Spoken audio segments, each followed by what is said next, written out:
Allah Subhanahu wa taala, terlebih pada hari raya Idul Kurban yang amalan terbaik pada hari itu yaitu iraqatud dam, menumpahkan darah, yaitu menumpahkan darah hewan kurban.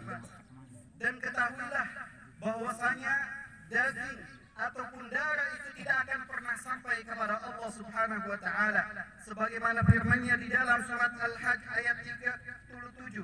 Allah Subhanahu wa taala berfirman, "Lan yanalallaha luhumuha wala dima'uha, walakin yanaluhu at-taqwa minkum." Tidak akan pernah sampai kepada Allah luhumuha, daging-daging itu, wala dima'uha, ataupun darah-darah tersebut, walakin yanaluhu at-taqwa minkum. Akan tetapi yang akan sampai kepada Allah Subhanahu wa taala adalah ketakwaan kalian. Ketakwaan setiap muslim yang ada di dalam dadanya, yang tidak bisa dilihat oleh orang lain kecuali dirinya dan Allah Subhanahu wa taala. Maka perkuat takwa dan terus kita pupuk, kita tanam dan kita kuatkan, sehingga ketakwaan ini akan menyampaikan kita menjadi sebaik-baik manusia di sisi Allah Subhanahu wa taala. Ma'asyiral muslimin, hadani Allah wa iyyakum.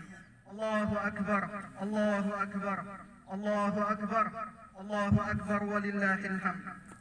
Dan ketahuilah, ketika seseorang mulai berusaha untuk mendekatkan diri kepada Allah Subhanahu wa taala, berusaha untuk menjadi orang yang bertakwa, maka akan banyak hal-hal yang menghalanginya, akan banyak ujian yang dia hadapi. Karena ketakwaan tidak akan menjadikan jalan seseorang mulus sehingga dia menjadi orang yang bertakwa di sisi Allah Subhanahu wa taala, menjadi orang yang paling mulia di sisi Allah Subhanahu wa taala. Karena Allah Subhanahu wa taala berfirman, "Inna akramakum 'indallahi atqakum." Sesungguhnya orang yang paling mulia di antara kalian di sisi Allah Subhanahu wa taala adalah orang yang paling bertakwa di antara kalian. Ketika seseorang berkurban dengan hewan kurban yang dia niatkan ikhlas karena Allah Subhanahu wa taala, maka ketakwaannya akan sampai kepada Allah Subhanahu wa taala. Dan ketahuilah, takwa itu sebagaimana yang dikatakan oleh sahabat Ali bin Abi Thalib radhiyallahu an, beliau mengatakan, "At-taqwa hiyal khawfu minal jalil wal 'amalu bit tanzil wal qana'atu bil qalil wal isti'dadu li yaumir rahil." Beliau mengatakan, at-taqwa, takwa itu hiya al-khawfu minal jalil, takut kepada Allah Subhanahu wa taala yang maha mulia. Al-jalil, Allah Subhanahu wa taala yang maha mulia, yang tidak ada kemuliaan kecuali ada pada Allah Subhanahu wa taala. Tidak ada seorang pun di dunia yang mulia, karena kemuliaan hanyalah milik Allah Subhanahu wa taala. Manusia tidak boleh takut kecuali hanya kepada Allah Subhanahu wa taala, karena rasa takut dimunculkan oleh setan. Allah Subhanahu wa taala menjelaskan di dalam surat Ali Imran ayat 175, "Innama dzalikumus syaitanu yukhawwifu awliya'ah fala takhafuhum wa khafuni in kuntum mu'minin." Dan demikianlah setan menakut-nakuti para walinya, para wali Allah. Fala takhafuhum, maka janganlah kalian takut kepada mereka. Wa khafuni in kuntum mu'minin, dan takutlah kepadaku, kata Allah Subhanahu wa taala, jikalau kalian benar-benar beriman. Ketika seseorang betul-betul keimanannya kepada Allah Subhanahu wa taala, maka tidak pernah memiliki rasa takut kecuali hanya kepada Allah Subhanahu wa taala.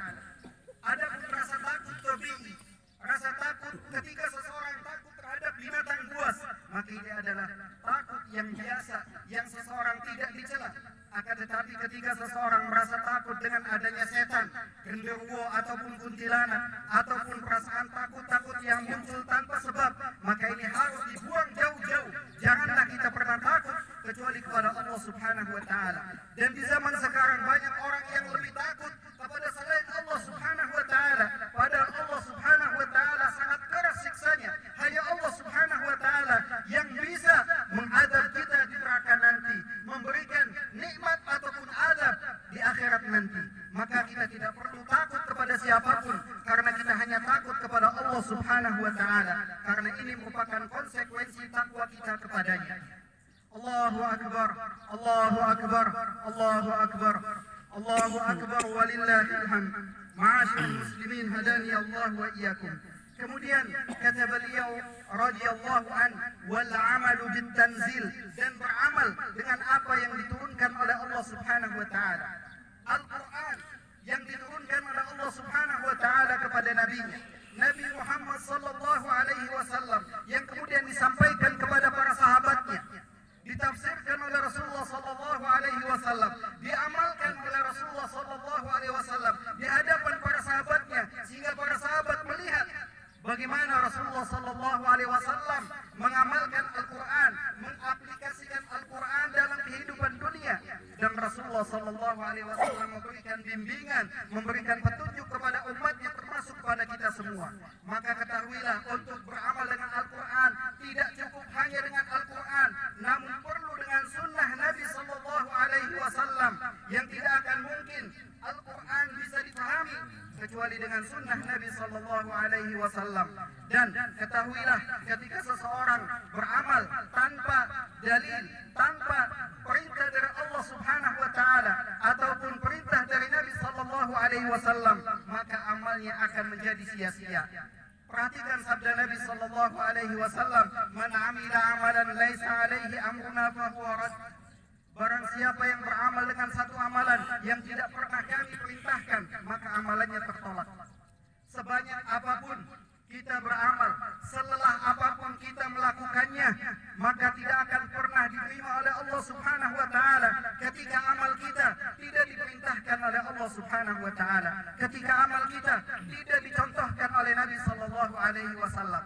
Maka perhatikanlah kepada amaliyah kita, apakah yang kita amalkan sudah ada perintahnya dari Allah Subhanahu wa taala, ada contohnya dari Nabi sallallahu alaihi wasallam.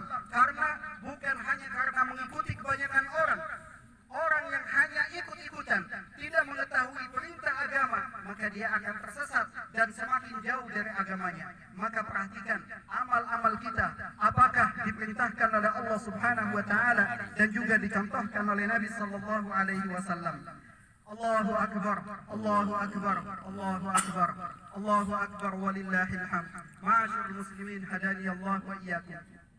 Kemudian kata beliau radhiyallahu an, wal qana'atu bil qalil, qana'ah, menerima ridha dengan pemberian dari Allah Subhanahu wa taala walaupun dianggap sedikit. Dan ketahuilah bahwasanya apa yang kita miliki, sebanyak apapun semuanya sedikit dibandingkan milik Allah Subhanahu wa taala. Rezeki Allah Subhanahu wa taala yang dibagikan kepada seluruh penduduk dunia diibaratkan sebuah jarum yang dimasukkan ke dalam lautan, yang kemudian diangkat kembali dan menetes. Tetesan itulah yang dibagikan kepada seluruh penduduk dunia, sehingga tidak banyak yang dimiliki oleh seseorang yang menganggap dirinya banyak. Namun ketika seseorang menerima dari Allah Subhanahu wa taala walaupun sedikit, ketahuilah bahwasanya yang datangnya dari Allah Subhanahu wa taala tidak dikatakan sedikit. Al-qalilu minallahi la yuqalu qalilan. Sedikit dari Allah Subhanahu wa taala tidak dikatakan sedikit. Terlebih ketika kita ridha, kita qanaah dengan pemberian Allah Subhanahu wa taala dan dibarengi dengan rasa syukur kepada Allah Subhanahu wa taala, niscaya Allah Subhanahu wa taala akan menambahkan nikmat tersebut untuk kita. La in syakartum la azidannakum. Jikalau kalian bersyukur, maka aku pasti akan menambahkan nikmatku untuk kalian. Ma'asyiral muslimin, hadani Allah wa iyyakum. Kemudian kata beliau, wal isti'dad yaumi rahil, dan mempersiapkan bekal untuk hari kita meninggalkan dunia. Kita yang hidup di dunia pasti akan kembali menghadap Allah Subhanahu wa taala. Satu sunnatullah, keputusan Allah Subhanahu wa taala, kullu nafsin dha'iqatul maut. Setiap yang bernyawa pasti akan meninggal dunia. Permasalahannya, apakah kita sudah mempersiapkan bekal untuk kembali menghadap Allah Subhanahu wa taala? Harta yang kita tumpuk ataupun kemegahan, rumah yang megah, kendaraan yang mewah, ataupun harta yang kita tumpuk, semuanya tidak akan kita bawa. Yang kita bawa adalah ketakwaan kita kepada Allah Subhanahu wa taala. Dan Allah Subhanahu wa taala menyatakan, wa tazawwadu fa inna khairaz zadi taqwa. Persiapkan bekal oleh kalian dan sesungguhnya sebaik-baik bekal adalah takwa. Takwa kita kepada Allah Subhanahu wa taala merupakan bekal terbaik untuk kembali menghadap Allah Subhanahu wa taala. Dan syarat kematian tidak harus menunggu tua, tidak harus menunggu taubat kita, maka bersegeralah untuk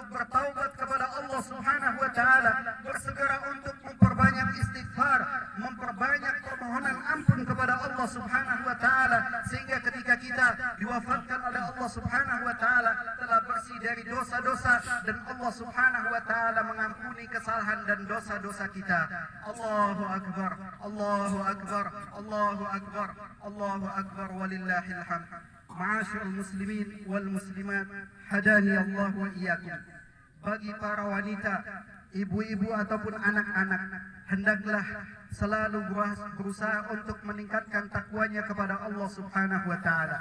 Ingatlah dengan apa yang disampaikan oleh Nabi sallallahu alaihi wasallam ketika beliau bersabda, "Wattala'tu finnar fara'aitu aktsara ahliha nisa." Aku diperlihatkan neraka dan kebanyakan penghuninya adalah para wanita. Wahai para wanita, hendaklah kalian berusaha untuk mencontoh istri-istri Nabi sallallahu alaihi wasallam, di mana Nabi sallallahu alaihi wasallam mewasiatkan kepada mereka berusaha untuk mendidik mereka.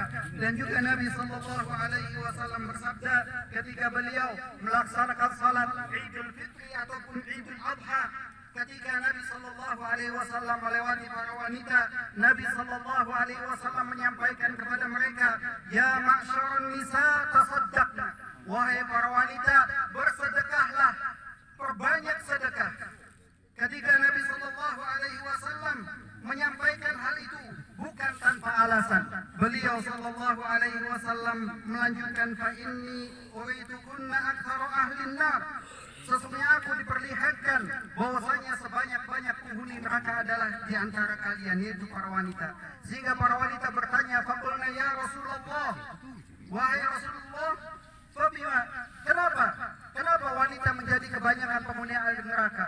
Kemudian Rasulullah sallallahu alaihi wasallam menjawab, "Tukfirna al-la'na wa takfurna al-ashir." Karena mereka suka melaknat, suka nyumpatani, dan juga selalu mengingkari kebaikan suaminya.